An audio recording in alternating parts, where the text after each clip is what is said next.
Walt Disney ने कहा था कि हम इंसान हमेशा आगे बढ़ते रहते हैं और रहस्यों के नए दरवाजों को खोलते रहते हैं, नई चीजों को करते हैं क्योंकि हम उत्सुक हैं और उत्सुकता हमेशा हमें नए रास्तों की ओर लेकर जाती है। इंसानों की उत्सुकता और नई चीजों को जानने की प्रबल आतुरता के ही चलते विकसित सभ्यताओं ने जन्म लिया। आज हम इंसान उस मकाम तक पहुंच चुके हैं जहां हमारे रोबोट्स करोड़ों किलोमीटर दूर स्थित ग्रहों और उनके उपग्रहों की सतह पर चल रहे हैं और हमारे टेलीस्कोप अरबों प्रकाश वर्ष का सफर करके आ रही लाइट को डिटेक्ट कर पा रहा है। यही नहीं, हमने गणित और विज्ञान की मदद से काफी समय से रहस्य बने हुए ब्लैक होल की तस्वीर को भी कैप्चर किया और हम आज भी नए नए ग्रहों और सितारों को ब्रह्मांड में देखते रहते हैं। लेकिन क्या हो अगर मैं आपसे कहूँ कि ये सभी चीजें जो हम इस ब्रह्मांड में देखते हैं वो इस ब्रह्मांड का सिर्फ और सिर्फ 5% हिस्सा है। बाकी का 95% हिस्सा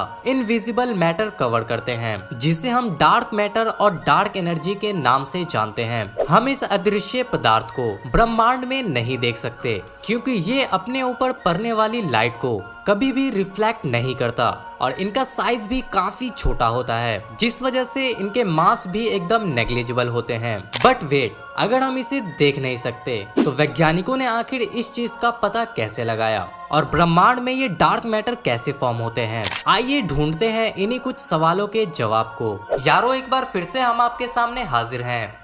साल 1933 में अमेरिकन एस्ट्रोनॉमर फ्रिट्ज ज़ुइकी, जो कि गैलेक्सी क्लस्टर के ऊपर स्टडी कर रहे थे। क्लस्टर मतलब यूनिवर्स में बहुत सारी गैलेक्सीज आपस में मिलकर एक क्लस्टर को फॉर्म करते हैं और इसी क्लस्टर को स्टडी करते वक्त ज़ुइकी ने ये ऑब्जर्व किया कि उस क्लस्टर के एज पर मौजूद गैलेक्सी भी उतनी ही गति से मूव कर रही थी जितनी स्पीड से क्लस्टर के सेंटर की ओर मौजूद गैलेक्सीज मूव कर रही थी। ज़ुइकी इस बात को समझ नहीं पा रहे थे क्योंकि हम जानते हैं कि कोई भी ऑब्जेक्ट सेंटर से जितना पास होता है उस पर उतना ही ज्यादा ग्रेविटेशनल फोर्स लगता है और जो ऑब्जेक्ट सेंटर से जितना दूर होता है उस पर ग्रेविटेशनल फोर्स उतना ही कम लगता है। जैसे कि आप एक एग्जांपल से समझिए कि हमारे सौरमंडल में नेपच्यून ग्रह पर सूर्य का जितना ग्रेविटेशनल फोर्स लगता है उससे कहीं ज्यादा फोर्स सूर्य मर्क्यूरी ग्रह के ऊपर लगाता है, क्योंकि मर्क्यूरी की दूरी सूर्य से नेपच्यून के मुकाबले काफी कम है। और इसी कॉन्सेप्ट के हिसाब से किसी क्लस्टर में सेंटर के पास मौजूद गैलेक्सीज ज्यादा गति से मूव करेगी, वहीं सेंटर से काफी दूर मौजूद गैलेक्सीज की गति बहुत ही कम होगी। लेकिन फ्रिट्ज ज़ुइकी ने जो देखा वो इससे काफी अलग था। उन्होंने पाया कि क्लस्टर के एज पर जितनी गैलेक्सी मौजूद है वो सभी गैलेक्सी उतनी ही स्पीड से घूम रही है जितनी स्पीड से सेंटर के आसपास मौजूदा गैलेक्सी चक्कर लगा रही थी। लेकिन अभी भी उनको एक चीज समझ नहीं आई कि सेंटर से इतना दूर होने के बावजूद भी ये गैलेक्सीज क्लस्टर से बाहर क्यों नहीं हो जाती, क्योंकि इतने डिस्टेंस होने की वजह से यहाँ तक ग्रेविटेशन का प्रभाव बहुत ही वीक हो जाता है। तो फिर इन गैलेक्सीज को आपस में कौन सी चीज पकड़ कर रखती है? और यहीं पर आता है डार्क मैटर का कॉन्सेप्ट। ज़ुइकी का कहना था कि इन गैलेक्सीज के बीच कोई इनविजिबल मैटर मौजूद है जो कि क्लस्टर में मौजूद सभी गैलेक्सीज को आपस में जोड़कर रखता है। इसी डार्क मैटर की वजह से ये गैलेक्सीज इस क्लस्टर में बंधी हुई होती है और ये क्लस्टर से बाहर नहीं निकल पाते। यारो, डार्क मैटर के होने का प्रूफ और भी ज्यादा पुख्ता होने लगा जब उन्होंने गैलेक्सी के मास को एस्टिमेट किया।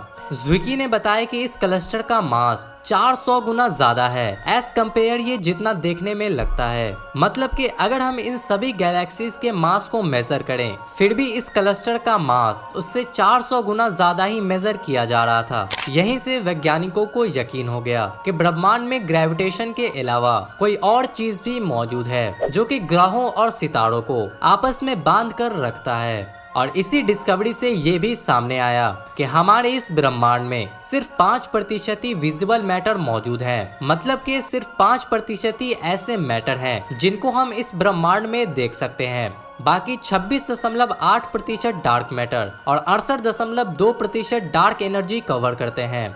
इस डार्क मैटर के चर्चा में आते ही वैज्ञानिकों ने इसके ऊपर सवाल उठाना शुरू कर दिया, जैसे कि डार्क मैटर किस चीज से बने हुए होते हैं और क्यों ये किसी दूसरे मैटर से इंटरेक्ट नहीं करते। नासा की दी गई जानकारी के मुताबिक ये विम्स यानी कि वीकली इंटरेक्टिव मैसिव पार्टिकल से बने हुए होते हैं। ये काल्पनिक पार्टिकल दरअसल न्यूट्रॉन जैसे ही एक्ट करते हैं, लेकिन इनका मास न्यूट्रॉन के मुकाबले 100 गुना ज्यादा होता है। ये पार्टिकल किसी दूसरे पार्टिकल के साथ इंटरेक्ट नहीं होते और ना ही ये लाइट को एब्जॉर्ब और रिफ्लेक्ट करते हैं। शायद आपको ये जानकर हैरानी होगी कि डार्क मैटर हमारे आसपास भी मौजूद होते हैं, लेकिन इनकी इंटरेक्ट ना करने की प्रॉपर्टी की वजह से हमें इसके बारे में पता नहीं चलता। यारो, डार्क मैटर की खोज में वैज्ञानिकों ने कई एक्सपेरिमेंट्स को अंजाम दिया, लेकिन उन्हें कोई भी सफलता नहीं मिली। और आज इतनी एडवांस टेक्नोलॉजी होने के बावजूद भी हम इस चीज को क्रिएट तो क्या देख भी नहीं सकते। वाकई में हमारा ये ब्रह्मांड काफी विचित्र है और ये अपने अंदर काफी रहस्यों को छुपाकर बैठा है, और हम इंसान इन रहस्यों में से अभी तक 1% भी सही से नहीं जान पाए हैं। लेकिन हमारी एक खास बात है कि हम इंसानों के अंदर हमेशा कुछ न कुछ जानने की उत्सुकता लगी रहती है और धीरे धीरे हम इस ब्रह्मांड को और भी गहराई से स्टडी कर रहे हैं। यारो, आई होप इस वीडियो से आपको काफी कुछ सीखने को मिला होगा। वैसे आपको ये वीडियो कैसी लगी कमेंट में जरूर बताइएगा।